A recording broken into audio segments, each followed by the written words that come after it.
ওয়ালাইকুম। ইতিমধ্যে আমরা পৌঁছে গেছি নাটোরের পাটুল, সে ঐতিহাসিক বিল। আমরা গাড়ি থেকে নেমে জিরো পয়েন্টে যাই। তো সেখানে অনেক দর্শনার্থী আসছে সেটা দেখার জন্য। তো এটা দেখা শেষ করে আমরা চলে যাই রাস্তার উপরে পানি উঠছে সেটা দেখার জন্য। তো সেখানে যে খুব ভালোই লাগে, পানিতে ভিজতেছিলাম, যদিও পানি অন্যান্য বারের তুলনায় অনেক কম, তারপরে ভালো লাগছিল। দু চোখ যেদিকে যায় শুধু পানি আর পানি, আশেপাশে তেমন কোনো কিছু দেখা যায় না, যদিও ছোট ছোট দু একটা গ্রাম দেখা যায়। এখানে ছোট বাচ্চাদের খেলাধুলারও ব্যবস্থা রয়েছে, ট্রেন রয়েছে, নাগরদোলা রয়েছে। এবং এখান থেকে আমরা চলে যাই নৌকা ঠিক করার জন্য। নৌকা ঠিক হওয়ার পরে আমরা নৌকাতে সবাই চলে যাই।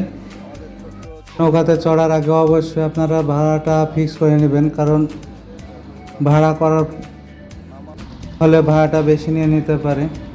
তারপরে আমাদের নৌকাটা চলতে শুরু করে বিলের মধ্যে। দুচোখ যেদিকে যায় শুধু পানি আর পানি, আশেপাশে দু একটা গ্রাম দেখা যাচ্ছে, যদিও ছোট ছোট গ্রাম।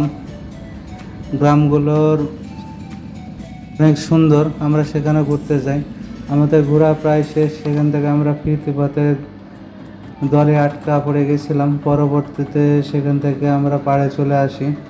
আমাদের ঘোরা প্রায় শেষ, এখন আমরা নিজ গন্তব্য বাসাতে ফিরবো। তো ভালো থাকবেন এবং অন্যদেরকে ভিডিওটি দেখার সুযোগ করে দেবেন।